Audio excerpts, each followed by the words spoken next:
Bonsoir, c'est la première rencontre, les coups d'envoi du festival Planche Contact édition, 14e édition 2023. Et nous commençons donc une rencontre avec Max Pam, Bernard Plossu, animé par Dimitri Beck de Polka Magazine, qui nous fait l'amitié de m'aider, de nous accompagner, d'accompagner le festival dans ces débats, et Iris, qui est la traductrice, qui va nous aider pour traduire Max Pam, qui ne maîtrise pas bien le français, pas encore. Deux mots pour vous dire la raison de cette rencontre. Max Pam, c'est un photographe australien, c'est une amitié depuis 30 ans, on a fait des expositions ensemble, on a fait des livres, notamment Promise to Keep, qui est sous la table avec les autres livres publiés, une longue carrière ponctuée de publications et des livres. Et l'amitié avec Bernard et moi remonte un peu à la même période, et surtout l'amitié entre Bernard et Max remonte à la fin des années 70, avec des passions communes, l'Inde, les voyages. L'un, c'était un maître à penser pour l'autre, etc., etc. On a une grande exposition de Max Pam qui finalement a pu venir en résidence cette année. Au bout de 4 ans, je l'ai invité, mais on n'y arrivait jamais pour des raisons d'abord la pandémie, après l'Australie a gardé ses frontières fermées pour un certain temps, même après la pandémie. Donc finalement, Max est avec nous, il est venu l'année dernière, il a beaucoup travaillé et beaucoup rêvé, comme il aime dire, à la Namona, qui est la maison que la ville nous met à disposition pour les résidences. Et il a fait un travail formidable. Il a tellement produit qu'on a dû agrandir même les lieux que j'avais prévus pour présenter son exposition. Et l'exposition se déroule, et c'est l'exposition qui a introduit les autres expositions du festival aux franciscaines. Et c'est une exposition assez immersive dans les travaux réalisés pendant sa résidence. Et je pensais que c'était bien de présenter aussi un travail rétrospectif qui accompagne, qui contextualise les travaux réussis ici. Et on s'est dit que c'était formidable d'avoir Bernard Plossu avec nous pour un homme de cette ancienne amitié, du rôle de la relation amicale et photographique qui les a liés pendant toutes ces années jusqu'à présent. Nous, comme on a l'habitude de dire à Polka, chaque photo a son histoire, démarrons par une photographie sur laquelle vous êtes tous les deux. Cette photo que vous voyez à l'écran, Bernard, peut-être est-ce que tu peux nous raconter ou nous remémorer le moment de cette photographie? Oh, c'est pas compliqué. Max Pam a un gilet indien, j'ai un chapeau africain. Tout est dit. J'arrive d'Afrique, il arrive d'Inde. Et c'est ça l'histoire de nos vies. Ça, c'était une exposition On ensemble. comment on s'est rencontrés. Mais alors là, il y a une photo qui manque, que j'aurais dû vous l'envoyer. C'était un moment très, très important dans ma vie parce que Édouard Bouva est venu au vernissage. Et donc, j'ai présenté l'un à l'autre les deux grands photographes de l'Asie, c'est-à-dire Max et Bouva. Dans ma vie, ça a beaucoup compté, cette photo-là. Celui, Édouard Bouba, celui que, je crois, Jacques Prévert nommait le correspondant de paix. Bouba, il a tout dit. Image égale magie. C'est tout. Il n'y a rien d'autre à dire. C'est pas la peine de se torturer la tête à réfléchir. Il a tout dit. Max, quel souvenir, Max, as-tu de ce moment, de cette photographie? En fait, cette photo, elle a été prise à un moment, une époque très très importante pour moi, parce que j'étais naïf et relativement jeune. J'avais 27 ans, mais dans ma tête, j'en avais plutôt 17. Et Bernard a joué pour moi ce rôle de grand frère magnifiquement bien. Il a été mon guide aussi dans Paris. Il m'a montré son Paris. J'ai eu l'occasion d'aller dans des endroits absolument merveilleux. Il m'a emmené dans des appartements au-dessus du jardin des Tuileries. C'était magnifique et c'est une période, oui, qui m'a beaucoup marquée. Donc là, on est probablement 1976, 1976, about. On s'est rencontrés en 73, on s'est écrit plusieurs années. Quel a été le coup de foudre pour toi, alors, Bernard? Justement, c'est ça qui est... En fait, comment expliquer? Je me suis retrouvé, par chance, dans les endroits où il fallait au bon moment. J'étais à Haight-Ashbury, San Francisco, l'été. Après, je me suis retrouvé à Goa. Et je cherchais, dans la photographie, quelqu'un qui traduise ce que c'est d'être un routard en photo. Quelqu'un qui soit pas un bon photographe, mais qui soit un photographe de ma génération. Aux États-Unis, il y avait Elliot Landy, il y avait John Cohen, un petit peu plus âgé que nous. Et un jour, je fais être Creative Camera et je tombe sur 4 photos, dont l'une d'un hippie qui est dans une position magique, qui s'appelle Ricardo. Salut Ricardo. The Rainbow Dancer. Et je me dis, ça, c'est un photographe qui a tout compris. Donc ça, c'est 1973. Et donc, c'est à la vue de cette publication Creative Camera. Creative Camera. Donc, on a commencé une grande correspondance qui continue maintenant. Donc, alors, on s'est aussi envoyé beaucoup de photos. Moi, je dois avoir une centaine de photos de Max. Il en a une centaine de moi. On comptait pas, quoi. On the road again. Max, quelle a été votre première réaction, Max, quand vous avez reçu la lettre de Bernard? En fait, c'était assez incroyable de recevoir cette lettre de Bernard parce qu'à l'époque, je travaillais à Londres et on était plus ou moins en train de me dire, en train d'essayer de m'expliquer à quel point mes photos étaient mauvaises. Et donc, j'étais sur le point en fait d'abandonner la photo. Et quand Bernard m'a envoyé cette lettre, ça a été assez incroyable et je me suis rendu compte que c'était une personne avec laquelle, en tout cas, on était tous les deux vraiment sur la même longueur d'onde. Donc, c'était assez inouï, oui, de recevoir une lettre de lui comme ça. Alors Bernard, finalement, est-ce que tu n'as pas rencontré à travers Max comme un frère de photographie? Avant qu'on se rencontre, je reviens à la photo. Il vivait en Asie ce que je vivais en Afrique. Donc, on s'envoyait des photos comme ça, on s'écrivait jusqu'au jour de la rencontre. That's a long time ago. 50 years. Ouais, 50 années, on est cinquantenaire. En fait, c'était au-delà même de l'explicable, parce qu'on trouve des liens avec la photo. Et pour un photographe, on admire toujours des maîtres qui sont plus âgés. Tu vois, j'arrête pas de parler de Vouva, parce que pour moi, c'est le plus grand photographe du XXe siècle. Mais de trouver quelqu'un qui soit un maître, qui a ton âge, c'est ça qui est fascinant, quoi. Ouais. T'as une vraie rencontre. Laura, tu l'as compris, ça. C'est ça la magie, en fait, c'est la magie de la rencontre. Est-ce que tu connaissais le travail de Bernard avant de recevoir sa lettre? Ou au moment où tu as reçu sa lettre? Ou au contraire, tu dis, tiens, qui est ce Français qui m'écrit? Who is this Frenchie? Eh bien, en fait, c'était... non, je connaissais pas le travail de Bernard, parce que, bon, on parle quand même, on était en 1973, donc on n'avait pas tous les outils aujourd'hui pour googler quelqu'un, par exemple.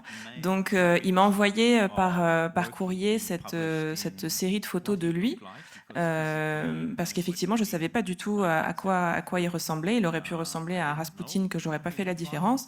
Donc, mais c'était assez incroyable. Donc non, je connaissais pas son travail, mais voilà, j'ai pu le découvrir à travers les photos qu'il m'a envoyées. Et puis, au-delà d'admirer son travail, tout de suite d'avoir finalement de tomber amoureux de son travail, d'être touché, est-ce que vous n'avez pas aussi, au-delà de ça, de vraies affinités qui sont dans les envies, le parcours et la manière dont vous concevez la photographie? Parce que toi, tu es autodidacte. Moi, je réponds oui, avec une nuance. Max voit carré et moi, je vois rectangulaire. Mais il n'empêche, c'est ça qui était intéressant, c'est qu'on a mis un vis-à-vis des photos de nous qui étaient carrés et rectangulaires, mais il y avait le même contenu. Bon. Je ne sais pas comment expliquer la force de ces photos. J'ai toujours su que c'était... Il y avait un truc en plus, que je sais pas quoi. La magie, la route, la liberté. La spontanéité, la liberté, peut-être? La génération, hein, enfin, bon, on est des vieux bavards, hein, tous les deux. Hein, c'est... Let's face it. Et toi, Max, quand tu as découvert le travail de Bernard et qui ressemblait pas à Rasputin, tu as été saisi ou comment tu as accueilli son travail photographique? Eh ben en fait, quand on s'est rencontrés en 1977 à Paris, c'était assez magique. Comme je l'ai dit, Bernard m'a très gentiment ouvert les portes de notamment un très joli appartement qu'il avait à Paris, qui avait une superbe vue sur des jardins parisiens. Et en fait, on a d'abord connecté tous les deux grâce à la musique. Bernard m'a fait notamment écouter des musiques de Keith Jarrett que j'ai beaucoup aimé.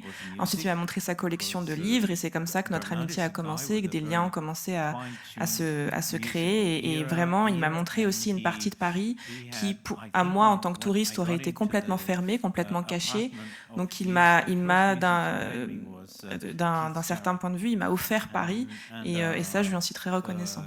Alors, vous avez des passés et peut-être des passifs, mais tout au moins, vos origines sont différentes. Toi, tu es français, tu es né en 1945, tu es né au Vietnam, mais tu as quitté très tôt le Vietnam et tu as commencé à beaucoup évoluer en Afrique et puis très vite, tu t'es tourné vers les États-Unis aussi dans les années 70. J'ai été élevé avec des photos noir et blanc au mur chez moi, parce que mon père était un très bon montagnard qui a fait des courses hivernales dans les écrins, la Meige. Il était très lié avec Roger Frison-Roche, pour ceux qui connaissent. Donc Roger, enfin Frison, et papa sont partis en 1937 faire du ski au Sahara. Ça marchait pas, mais par contre, dans beaucoup de livres sur la vie de Frison-Roche, les photos de lui au Sahara, c'est les photos d'Albert Flossu, qui est mon père. Donc mon père m'a emmené à 13 ans en Algérie, où j'ai découvert le cubisme à Gardaïa. Après, je suis devenu photographe de désert.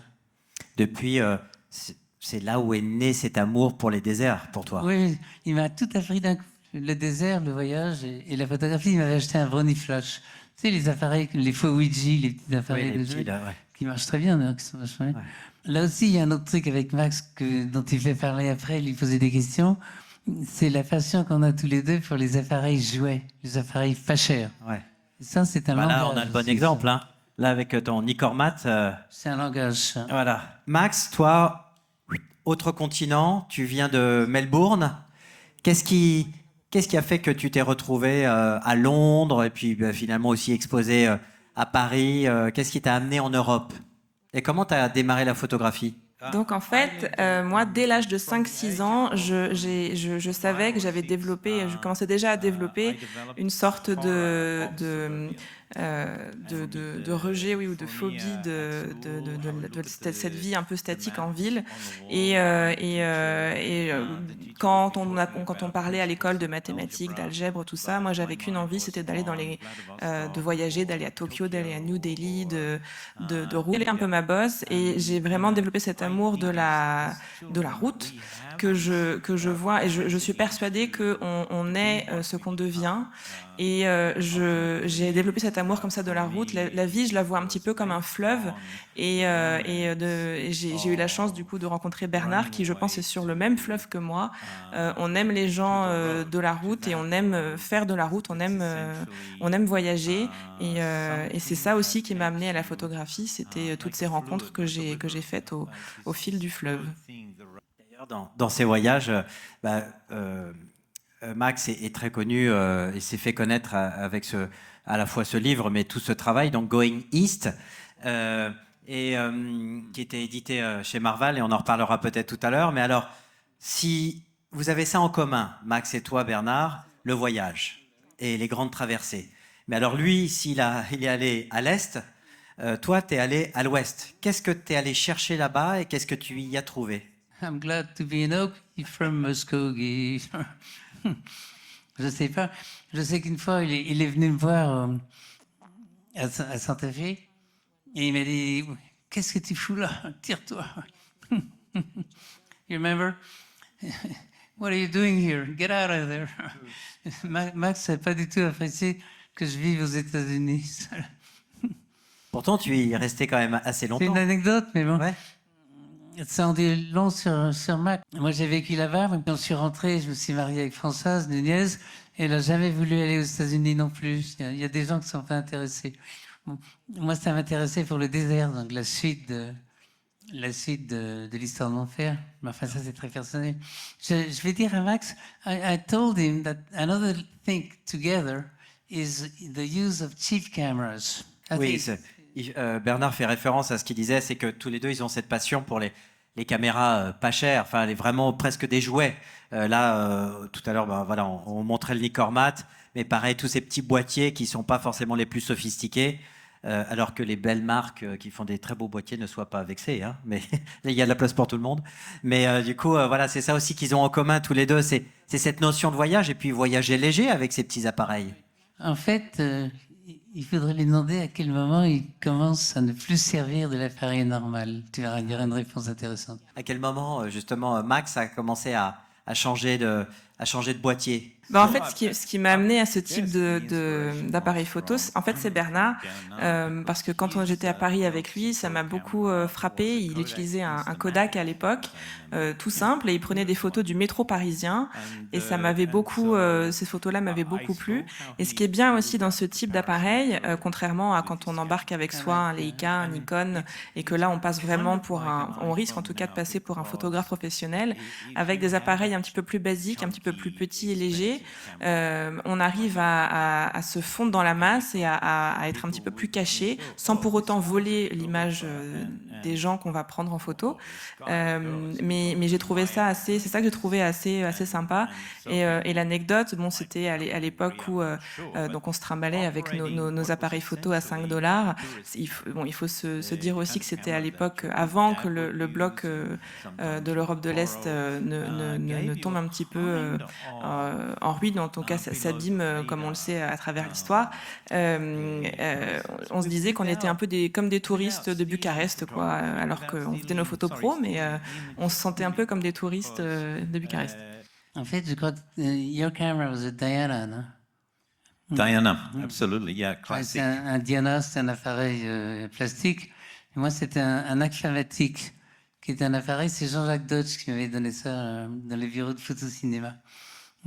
C'était un Et tout de Kodak, suite, ça, non, c'est ça? Le titre du livre, Nuage Soleil, vient de ça. Il y avait à régler juste nuage ou soleil. C'est Ça facile. règle la question. Hein. Ah ouais. Ah, voilà. C'est bien. Surtout à Deauville, c'est facile. Hein, là. Nuage, soleil. Ouais, mais on n'arrête pas de changer toute la journée. Hein. The Axiomatic camera said sun or clouds. Yeah. So in Deauville, it's perfect. That's the one. Yeah. Mais alors, vous êtes tous les deux de grands voyageurs, on l'a bien compris. Going west, going east, and both from Bucharest. And ça veut dire quoi d'être photographe pour toi, Bernard? What does it mean for you to be a photographer, Max? Yeah. En fait, pour moi, c'est vraiment le fait d'avoir un appareil photo et d'aller prendre des photos comme ça, c'est vraiment ce ticket un peu magique qui nous ouvre les portes de l'aventure. Et voilà, de vivre un petit peu cette vie la vie un petit peu de... Je ne sais pas si on pourrait le traduire comme Diana. Parce que ça, c'était le nom de L'appareil photo, voilà. du boîtier, oui. Je ne suis pas photographe moi-même. Mais voilà, c'est vraiment cet objet, un petit peu, ce compagnon un petit peu de route, complètement magique, qui nous ouvre les portes d'un monde auquel on n'aurait pas forcément eu accès si on ne l'avait pas pris avec nous et si on n'avait pas décidé de mener cette vie de photographe. Donc voilà. Bernard, pour toi? Alors toi aussi, c'est un ticket, un passeport. Moi, c'est pas compliqué. Un 4 au 30e.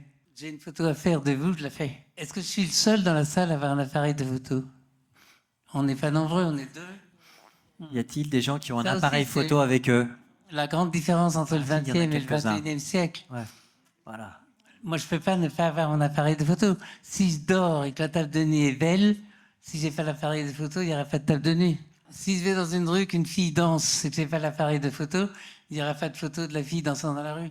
C'est même pas une philosophie, c'est un besoin, quoi. C'est plus fort que moi. C'est comme respirer. C'est viscéral. En fait, je crois que je peux peut-être répondre de manière malicieuse à ta photo. Je lis beaucoup. Et récemment, quelqu'un m'a demandé qui est ton photographe préféré. Et j'ai répondu Jean Esnoz, qui est écrivain. Je lui en ai parlé, on s'écrit. Les bons écrivains sont bourrés d'images très fortes, très intéressantes. Et ils sont des regards, les bons écrivains. Et c'est pour ça que j'ai tant d'affinités. Tout le monde me dit, mais pourquoi tu es toujours avec plein d'écrivains? Parce qu'on s'aime. Il nous donne à voir. Les bons écrivains donnent à voir. Donc, on a bien compris. Sur ta table de nuit, il y a autant un appareil photo qu'un livre. Quel est le livre que tu lis en ce moment? Est-ce qu'il y en a un que... Alors là, là, dans le train, c'est un écrivain catalan qui est né en 66 et mort à Los Angeles il n'y a pas longtemps, donc il est mort à une quarantaine d'années. Il raconte l'histoire de la plus belle femme du monde que Cervantes rencontre, qui s'appelle Francesca. Dis donc, il y a un lien avec toi, C'est le nom de ma femme. Françoise Pour Nunez. vous dire à quel point la littérature, c'est pas un hasard. Hein. Et il décrit l'amour fou de cette Francesca extraordinaire qui est pour lui la plus belle personne au monde. Et j'étais là dans le train pour Deauville en train de lire cette histoire d'amour. Quoi. Donc Françoise, Ça fait du bien. Hein. référence à Françoise Nunez qui nous a quittés récemment. Est-ce que, comme pour Bernard, Max, la littérature est importante pour toi? Est-ce qu'elle est une source d'inspiration? Eh bien, en fait, je lis actuellement un livre sur l'autobiographie. Ça parle un petit peu, ça se lit sur deux disciplines. L'autobiographie du peintre Lucien Freud, qui décrit notamment, et ça rejoint ce que Bernard vit aussi pour la littérature, son besoin, et pour la photo, son besoin viscéral, et en tout cas tout autour du procédé de peinture. Et donc voilà, donc ça rejoint énormément ce que disait effectivement Bernard, la littérature et les livres. Je pense que j'aurais pas eu d'éducation si j'avais pas depuis tout petit connu cet amour des livres. Et donc là, je parle du livre que je suis en train de lire, mais bien évidemment, on parle de Conrad, de Rudyard Kipling aussi, qui sont des auteurs qui ont eu beaucoup d'importance et beaucoup d'influence sur ma vie. La peinture également. La peinture, c'est quelque chose qui m'habite aussi beaucoup, et je ne vais jamais dans une nouvelle ville sans aller visiter un musée, par exemple. Donc voilà, donc c'est tout ça qui fait que c'est un mélange des arts qui fait que on a forgé le nôtre, et effectivement la littérature a une très grande place pour moi dans mon travail. Bernard, donc comme tu expliquais tout à l'heure, tu prends des photos tout le temps, même quand tu dors. Et donc c'est vraiment une pulsion de vie pour toi. C'est quoi une bonne photo pour toi? Est-ce qu'il n'y en a pas des ratés? C'est quand tu es un bon danseur. Une fois, j'ai donné un stage en Arizona, et il y a un de mes élèves qui m'a regardé, il m'a dit « You photograph like a woman dancing ». Vous faites des photos comme une danseuse. Et ça fait des années que je réfléchis à ça, et que je me dis que l'art le plus proche de la photographie, c'est la danse. D'ailleurs, je crois que tu faisais aussi, tu étais admiratif de voir Édouard Bouba, et tu avais aussi même, j'avais entendu, je me demande d'ailleurs si c'était pas dans une interview avec Brigitte Patient, qui est peut-être dans la salle, Henri Cartier-Bresson, de voir ces grands photographes danser, être en mouvement. Comme d'ailleurs, je me souviens aussi, Meyerowitz disait ça de Robert Frank, c'est ce qui lui a donné l'envie de devenir photographe. Alors non, Meyerowitz avait dit à propos de Robert Frank, mais toi, tu as eu le même sentiment en regardant Édouard Bouba, peut-être Henri Cartier-Bresson photographié. Non. Pas Cartier-Bresson, En fait, mais Bouba, oui. Une des autres réponses à qu'est-ce que c'est que d'être photographe, c'est ce qui te permet de rencontrer des gens vraiment importants dans ta vie. Là, je cite Max, australien, Louis Bailon, de Madrid, de la Movida, qui vient de mourir il y a quelques jours. Wojciech Frasmowski, un Polonais qui est capable de faire tirer dans l'eau, nager un costume. Et en France, un extraordinaire photographe qui photographie comme Paul Strand, qui s'appelle Éric de Serres. Et on parle jamais de lui, il est à Camera Obscura, et il travaille comme Paul Strand.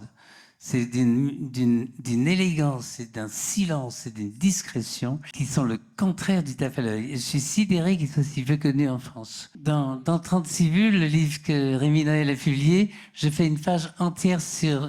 Voilà, que vous pouvez trouver à la librairie. Je fais une page entière sur Éric de Serres, justement. Il mérite d'être vraiment beaucoup plus connu, quoi. Dans le livre, d'ailleurs, je fais une page sur Patrick Levescon aussi. Donc Max... C'est une autre histoire. Tous les photographes rêvent d'être publiés par Filigrane. C'est vrai. Un très bon éditeur. Et d'ailleurs, il est au premier rang. Max, qu'est-ce qui fait pour toi une bonne photographie? Pour moi, en fait, une bonne photographie, c'est une photo qui vous emmène quelque part. Pour rester un petit peu dans la même veine que la réponse de Bernard, c'est vraiment, pour moi, c'est une bonne photo, c'est la photo qui vous fait voyager. Je me souviens une fois, je suis allée le voir au Nouveau-Mexique, et il m'a montré cette série de petits formats de paysages qu'il avait prises, et qui sont d'ailleurs recueillis dans un ouvrage qui s'appelle les Jardins de poussière, qui serait la traduction française, et ça m'a complètement ça m'a transportée. J'ai trouvé ça incroyable comme travail, donc voilà, moi ma réponse, ce serait ça. Quel type, parce que souvent, et je sais que beaucoup de photographes n'aiment pas ça, mais quel type de photographe êtes-vous tous les deux? Quel type de photographe es-tu, toi, Bernard? Tu sens que tu es, parce que les gens ont parfois, à tort, ou tout au moins vouloir ranger les gens dans une catégorie, pour mieux les comprendre peut-être, pour avoir un point d'entrée dans leur univers. Mais justement, quelqu'un qui connaîtrait pas ton travail, comment tu lui parlerais de toi, ton travail et ta vision de ta photographie? Autobiographique. Oui, c'est complètement ça, parce que je photographie autant mes enfants que la vie de tous les jours. Donc, si, c'est autobiographique. C'est pas sorcier. Et toi, Max? Je rejoins totalement ce que Bernard vient de dire. Moi, tout ce que je fais dans la photo, c'est de l'autobiographie. Quelqu'un dans un supermarché pourrait me croiser en train de prendre une photo et me demander « mais qu'est-ce que vous prenez en photo ?» Et je lui répondrais « mais tout, tout et n'importe quoi. » Et voilà, donc ça c'est ma vision aussi du métier de photographe. C'est très autobiographique en fait, c'est très, très intime finalement. Bernard, tu voulais ajouter quelque chose par rapport à ça? Il y a l'autobiographie, mais il y a aussi le travail. Et moi, j'aime beaucoup avoir des commandes, travailler, répondre. Tiens, il y en a une commande là, peut-être. Voilà. C'est que je ne sais pas comment l'arrêter. Ça fait 1 an que je l'ai, je ne sais pas comment l'arrêter. Il y a l'autobiographie, mais quand j'ai une commande, par exemple la commande du Havre, là, je suis capable d'assurer un boulot qui n'est plus autobiographique, qui est l'amour de mon travail. Il y avait une grosse discussion comme ça avec un critique dont je tairai le nom parce qu'il était méchant. Il avait dit les photographes font leurs pires photos dans les commandes. Et je leur ai volontiers volé dans les ailes. C'est pas vrai. Un bon photographe est tout à fait capable de faire une commande et de travailler. C'est un métier. Hein. Par rapport à ta question, qui est-il comme photographe? Je vais répondre avec la sécurité sociale. Je suis auteur, je ne suis pas artiste. Et j'aime beaucoup cette définition de mon travail. Je suis auteur-photographe. Auteur-photographe. Artiste, la postérité dira quand on sera plus là. Mais s'auto-qualifier d'artiste, c'est grotesque. Pour moi, pas pour un autre, mais pour moi, ça serait grotesque. Je travaille, je fais des photos, je suis un auteur. Et donc, en tant que photographe professionnel, quand tu as un travail de commande, rien ne t'empêche d'y mettre du tien. Dans les photos, dans les commandes, j'en profite, Annette, tu connais, pour faire quelques photos pour moi. Il faut se méfier de la pornographie. Excusez-moi, mais... Mais ça, à traduire, c'est pas évident. Bon courage, Iris. Elle n'arrivait pas à le traduire, ça. Max, tu as fait des commandes en Australie. Parle de ton travail 200 ans, 200 years, all that. Je me souviens notamment effectivement d'une commande qu'on m'avait faite en Australie pour le bicentenaire. C'était dans les années 80. Je suis donc partie voyager avec mes parents à travers l'Australie, d'est en ouest. C'est d'ailleurs un voyage que je vous recommande de faire en hiver plutôt qu'en été parce que sinon il fait beaucoup trop chaud. Je suis restée pendant 2 mois avec une tribu autochtone et j'ai pris énormément de photos auprès d'eux. Et ça, c'était vraiment une mission, en tout cas une commande qui a marqué ma vie.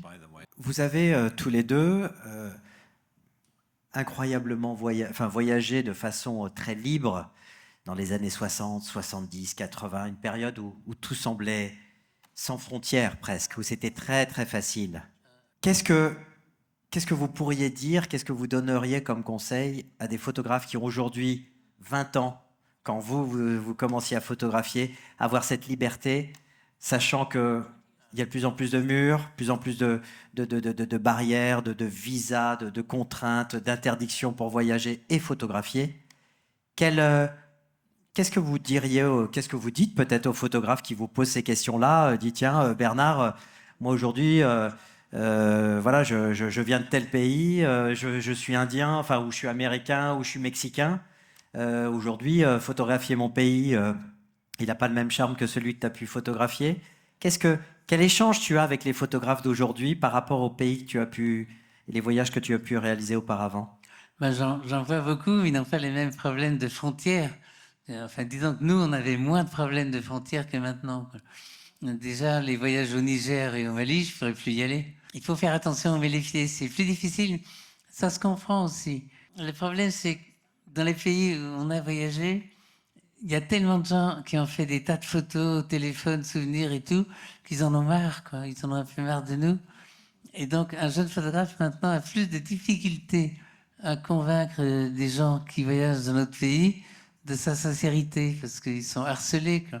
la bonne décision qui a été prise là-dessus, c'est tous les Indiens d'Amérique. On n'a absolument pas le droit ni de photographier, ni de dessiner quand on est en visite dans un pueblo. C'est interdit. Et voilà, ils ont raison. Enfin, pour eux, ils ont raison.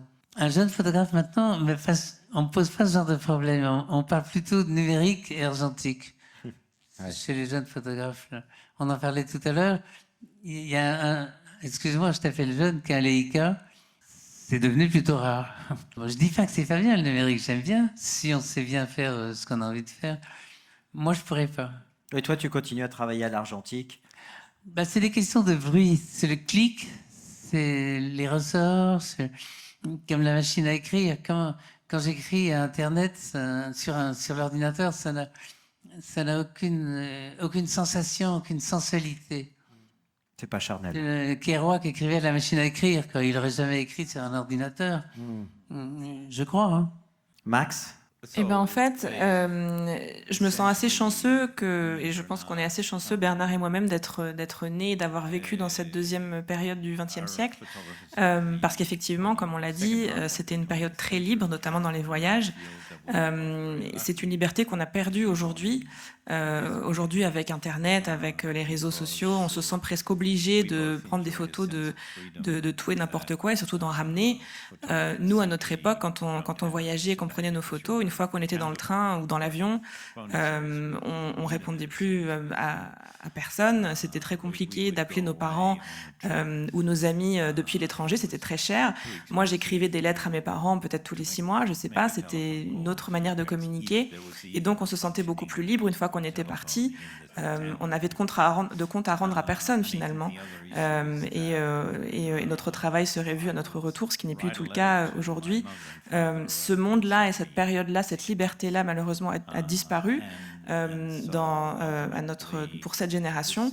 Néanmoins, c'est pas pour ça que je ne conseillerais pas aux jeunes photographes d'aujourd'hui de se lancer dans cette quête, de peut-être trouver quelque chose de nouveau à faire dans cette nouvelle époque. Je pense qu'il y a quelque chose à faire et qu'il y a effectivement de nouvelles aventures à avoir qui seront certainement très différentes et qui ne pourront pas être les mêmes que celles que moi et Bernard on a vécues. Mais c'est pas pour autant que je ne leur conseillerais pas d'aller mener leur propre quête finalement. Bernard et Max, qu'est-ce qui attire votre regard, votre curiosité, qui vous touche quand vous découvrez le travail d'un ou d'une plus jeune photographe que votre génération? Justement, je dirais un photographe ou une photographe qui est née dans un monde avec plus de contraintes et donc sans toutes les libertés que vous avez pu connaître. Qu'est-ce qui vous touche aujourd'hui chez les travaux des plus jeunes photographes? C'est facile à répondre. J'aime la photographie en général de tous les photographes. Donc, a priori, j'essaie de savoir ce qui se passe. Pendant des années, j'ai collectionné les photos des jeunes photographes. Je suis un peu moins au courant depuis 2-3 ans parce que j'ai d'autres préoccupations. Ça m'a intéressé pendant beaucoup d'années, ce que font les plus jeunes.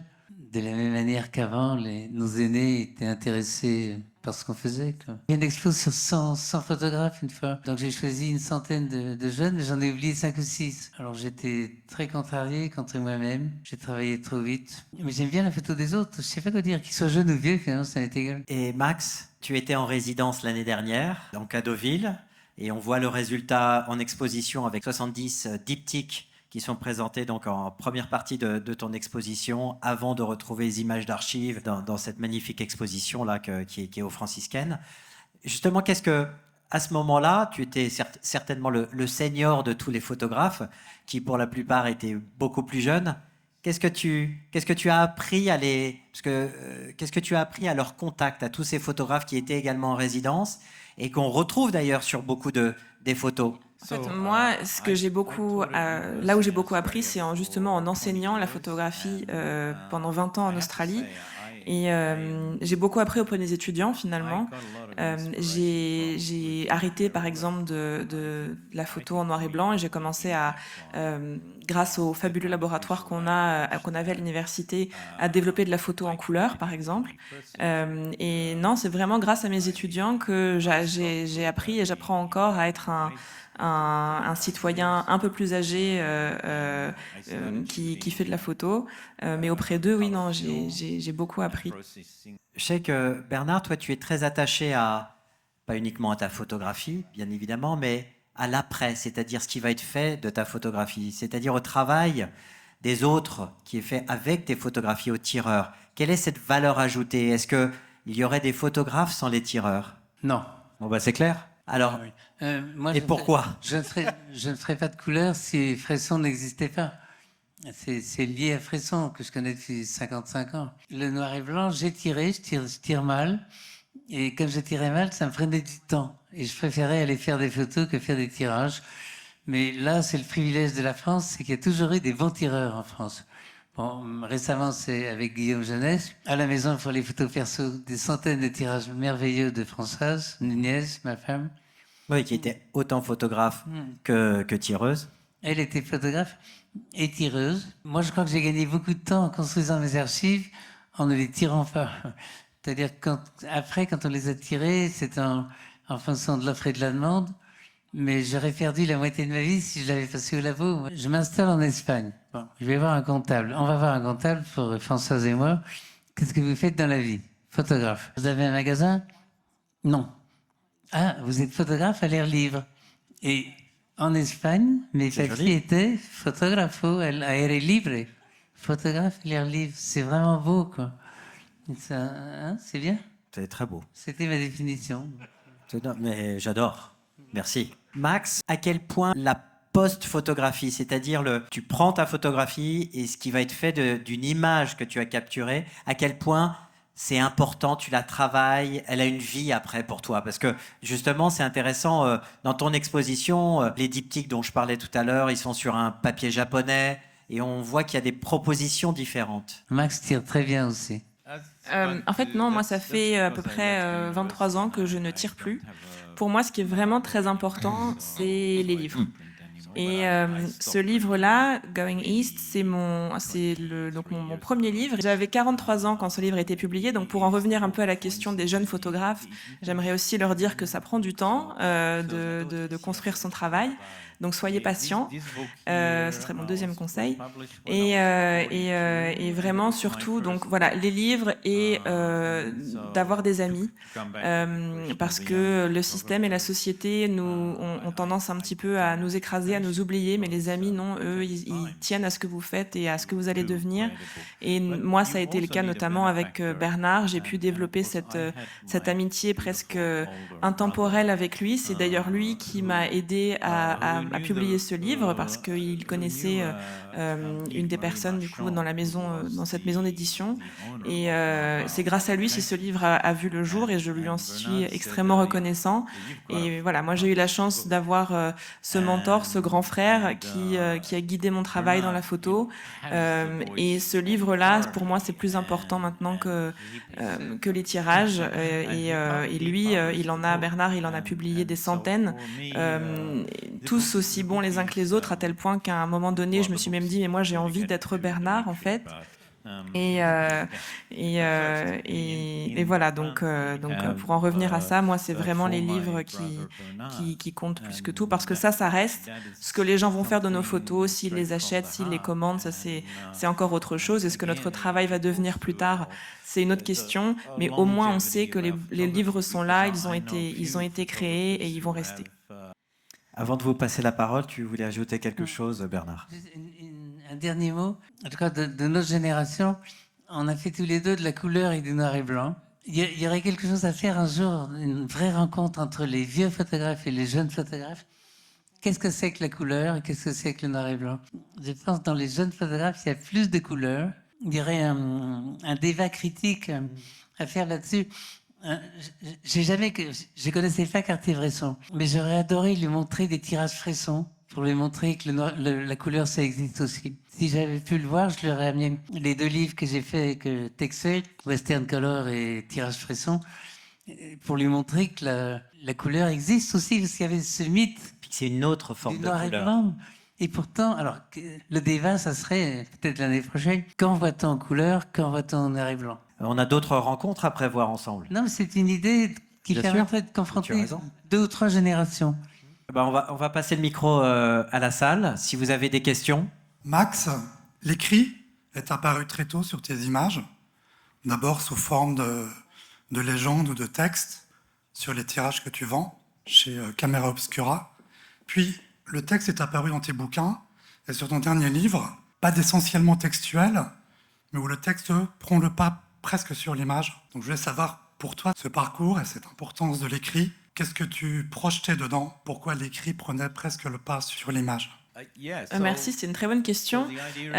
En fait, parfois quand on prend une photo, c'est un instant tellement condensé d'émotions et de moments de votre vie que c'est un peu difficile d'avoir le langage visuel parfait pour retranscrire l'émotion qu'on a eue quand on a pris cette photo. Donc effectivement, sur ce dernier ouvrage, parfois on peut avoir l'impression que le texte prend un peu plus le pas par rapport à l'image pour donner encore plus de contexte. Pourquoi en fait est-ce qu'on en est venu à prendre cette photo? Et c'est pour ça que c'était très important pour moi d'inclure du texte aussi. Mais merci, c'est une très bonne question. Est-ce qu'il y a une autre bonne question dans la salle? Ou même toute simple, hein, soyez pas intimidés. Hein. On dit toujours, il n'y a pas de mauvaise question. Ravie de vous voir tous les deux. Je suis très très touchée que vous êtes là. C'est vraiment un moment historique pour nous tous.